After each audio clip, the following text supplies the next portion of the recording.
The London Climate Resilience Review, and we just published the interim findings for the Mayor of London, was commissioned by the Mayor because of the events that London has been experiencing in recent years. Very specifically, the surface water flooding that took place in the summer of 2021. And then in 2022, the heat wave. It was only earlier that year that we heard from the Committee on Climate Change that we weren't expecting to see and experience temperatures of around 40 degrees until another decade had passed. And then come the summer, we were hitting those temperatures. So as Mayor of London, he was keen to understand how prepared London is for the range of climate impacts that London is experiencing, but as importantly, other cities, both in the UK, but around the world, are currently experiencing. I think the first thing to say is that our overall assessment for London is that it is under-prepared for the climate shocks, the climate hazards that we know that London is experiencing both now, but also in the coming years. I think a particular focus for us is heat, where because it was only very recently that we experienced extreme heat in London and everything that goes with that, including the urban heat effect, that this is where we really need to see activities and plans ramped up. We're delighted that one of our recommendations for London to hold a heat exercise has been accepted by the Mayor, and this will take place in June this year, very much working off an initiative that took place in Paris in October, where they ran an exercise as to how Paris would cope with 50 degrees heat.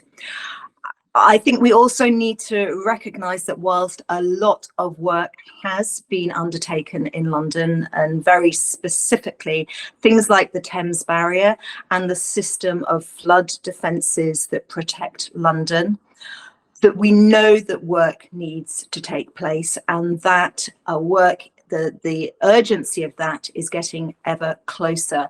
With the award-winning Thames Estuary 2100 programme, last year it became clear that some of the embankments, the City of London side of the barrier, will need to be raised 15 years earlier than was anticipated, and therefore we need to start acting now to get ready for the sea level rise that could impact London.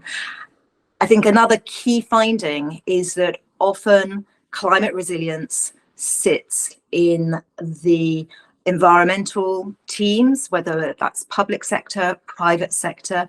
We now need to understand how much of an impact and the importance of preparing for climate shocks needs to sit in the key decision-making parts of government, whether it's national, local, or indeed the many organisations that need to get ready for climate change. I think a lot of the work that's been done around climate resilience shows that the whole world is not as prepared as it needs to be now. And therefore, we all have much to learn from each other. We've been looking at some of the steps that other cities have taken, very often focused on one particular climate hazard. It might be heat, it might be flooding, it might be flash flooding, it might be a combination of all of that. And it's very clear that there are very few places that today are already fully prepared. I think often the areas that have made the most progress are those countries that are literally one or two events away from total devastation. And this is where we see that responsibility for climate change sits right in the heart of their governments, right in the heart of their financial decision making, because it has become so important to those parts of the world. So what we hope from the work that we've done is we shine a spotlight on the activities, the actions, the delivery that many cities, many of the different parts of the world can learn from each other. And so we can start moving with pace and not perfection. We need to look very closely at the economic impacts of climate and weather related events. If we look at the US, in 2023 alone, there were $28 billion climate and weather related events, totaling something like $94 billion and rising, because not all of the data has been collected. We need to stop looking at adaptation and resilience alone and understand that all of the investments that we are making around the world to achieve our net zero and nature positive commitments are at risk if we don't make sure that they are ready to withstand our changing climate. Literally, they could be washed away in a flood or melt in a heat wave, becoming the stranded assets of the future. So from my perspective, I think we need to look again at what we mean by adaptation finance, make sure that we have the right policy enabling environment to include our assessment of investments through that climate resilience lens. And that way, whether it is public finances or indeed private sector finances, we will have a chance of meeting those goals of funding what is necessary today and in the future. Wherever you are in the world, and it comes up in the analysis that we've done and that's been shared with us, as well as in many cities and countries, it is typically those that are the poorest, the most vulnerable, that experience climate shocks first and hardest. And that comes through in London from a flooding perspective, in that it is often the poorest who are living in basements, and similarly through heat waves, where it is often the poorest that are living in areas that are sparse from a green and nature perspective, but at the top of buildings. We need to make sure that climate resilience works for everyone, and that the whole economy of a city depends on everybody living there and all of our key workers being ready and provided for from a climate resilience perspective. So looking at this through the lens of just transition and working at a community level is often where you see the best solutions taking place in our communities.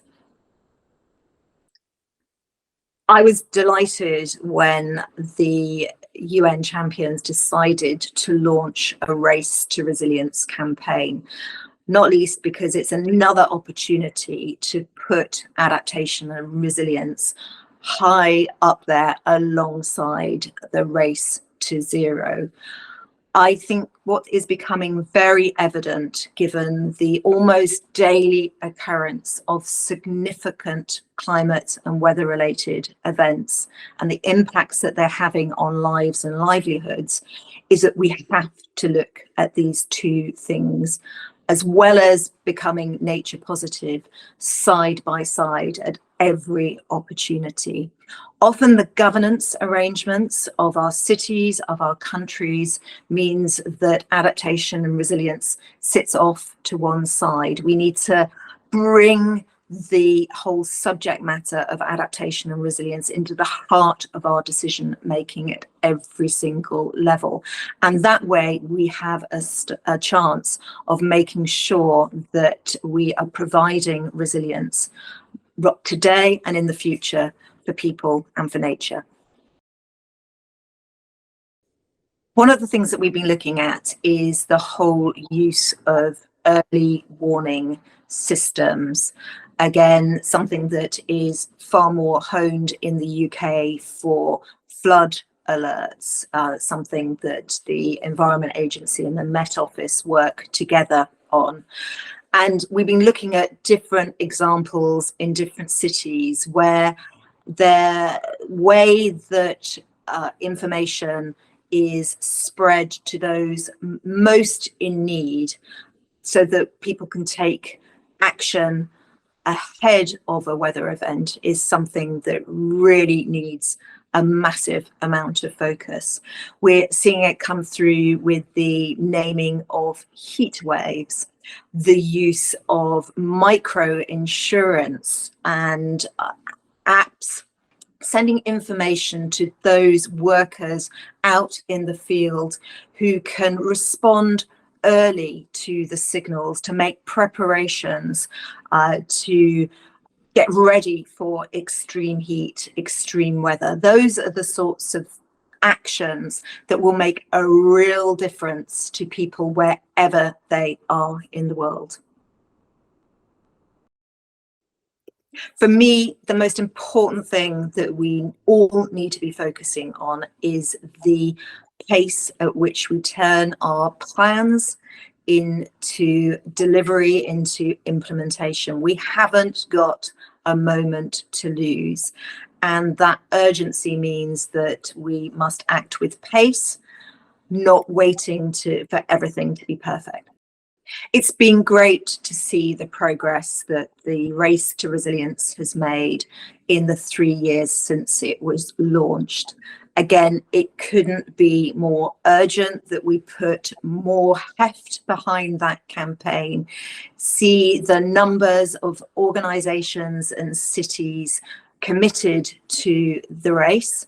After all, it's a race that we all have to win, grow as we head towards the next COP. And I urge anybody and everyone to think about how they can work on this agenda alongside the urgency for the race to zero.